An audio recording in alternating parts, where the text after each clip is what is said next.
When the sun rises, a whole new day begins. Actually, it is a great miracle that human beings can wake up healthy every morning. Despite the fact that a person completely loses consciousness when he falls asleep, he begins the new day with the same consciousness and personality that he had the day before.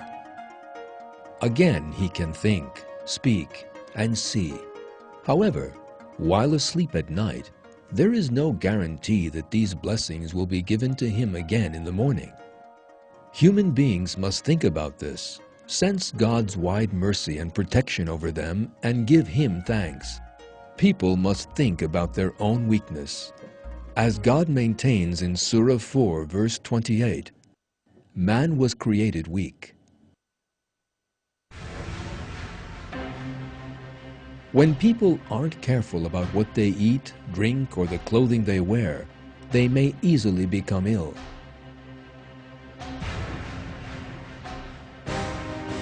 An invisible flu virus is enough to make someone weighing 60 to 70 kilos very ill. The only thing the sick person can do is rest in bed. During this time, a struggle goes on in the body that the sick person has no control over.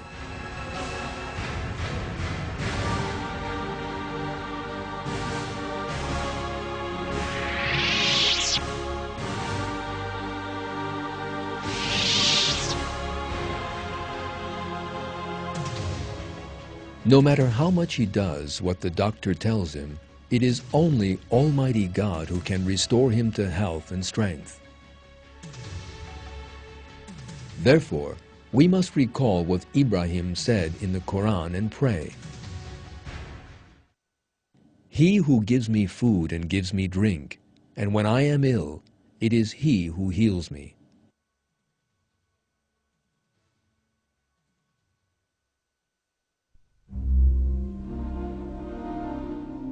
The detail in the human body was created with special knowledge. Even the hair. Human eyebrows and eyelashes do not grow beyond a certain length. This is because it is better for us if they don't grow. But the hair on our heads, which is an important element in human aesthetics, continues to grow throughout our lives, and we can style it however we like. Now, just think, if your eyelashes grew like your hair, what would happen? Who commands your eyelashes to stop growing after a certain point? A person who considers these kinds of questions will understand immediately that every part of the body, every millimeter of it, has been created according to a special design. There is total harmony and proportion in the growth of bones. The human brain begins to grow from childhood.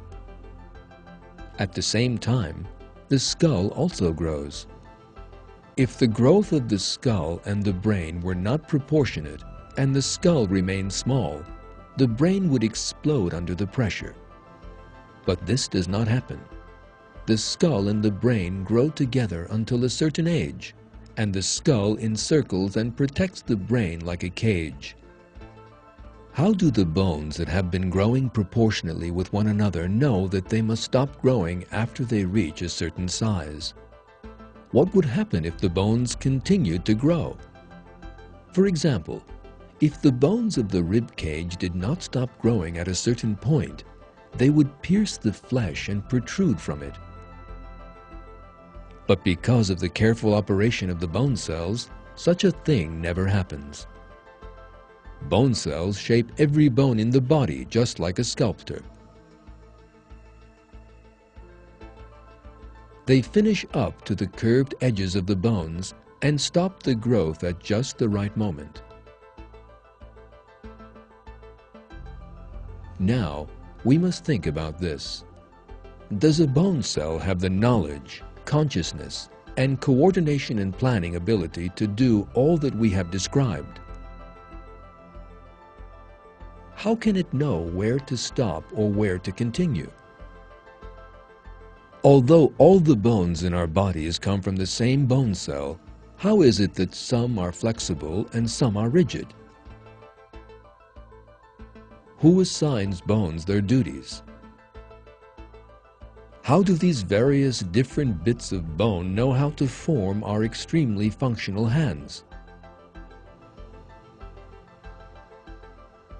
How do the bones that make up our arms, legs, and fingers attain the proportions needed to ensure the body's symmetry? These are questions we must ask ourselves in order to better understand the perfection of the workings of the human body. It is certainly impossible to claim that all these things came into being as a result of chance. It is not possible that the cells that bring a person into being and the molecules that make up the cells can make such decisions. Every one of these things is a manifestation of God's creative artistry that fashioned human beings perfectly. In one verse, God maintains, "Look at the bones, how we raise them up and clothe them in flesh."